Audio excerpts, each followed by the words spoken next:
aliás, eu trabalho com sobrevivência e bushcraft, né, que são duas coisas, a gente vai explicar a diferença, mas são duas coisas distintas. Existem campos que se perpassam, que se cruzam, mas são duas áreas distintas.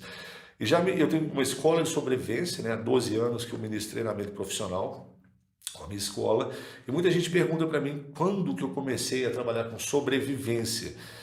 E é difícil responder essa pergunta, porque profissionalmente tem 12 anos, como eu falei. Aprendendo técnicas de sobrevivência, o que eu posso usar numa situação dessa, ao longo da minha pré-adolescência e vida jovem.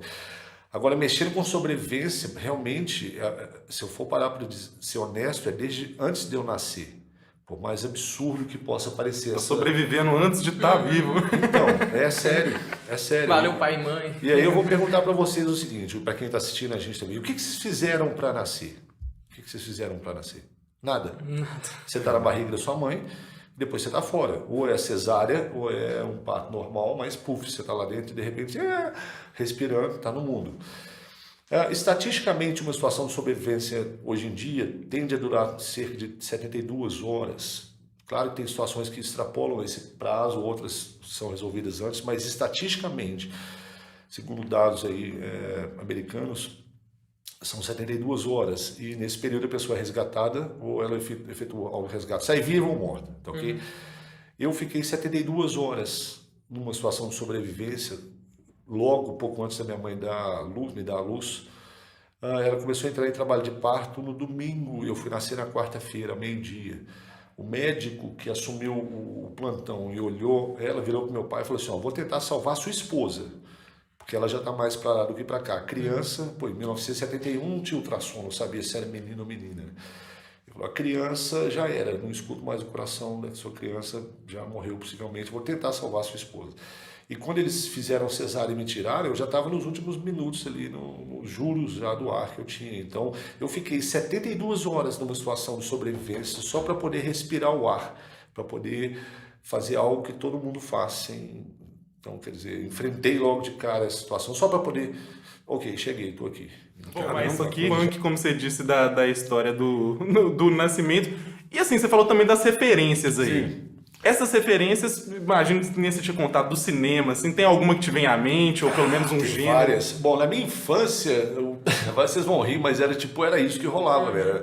Tarzan, tá ligado? O camarada andava pendurando lá nas árvores, lá, vivia de sunga e uma faca boa e enorme do lado ali.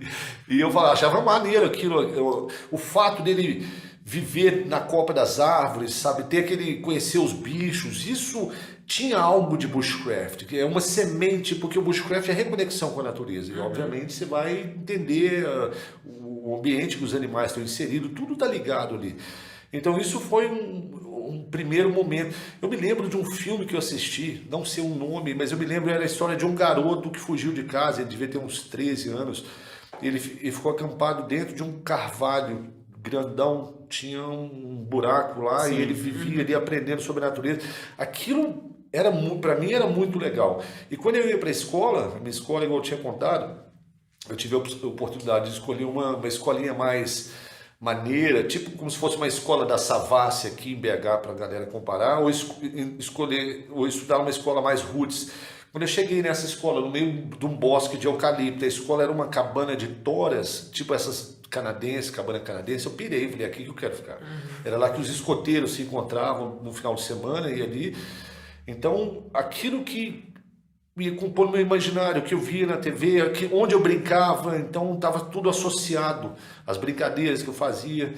Depois... Você também tem influência de família, não tem? Tem. Meu pai ele tinha sido militar, ele caçava na década de 60, lá naquela região. Então, minha família, era comum fazer piquenique final de semana, sábado, ir para uma cachoeira, ficar ali. Então, o mato sempre teve associado a coisa boa, nunca demonizado, uma cobra, um bicho.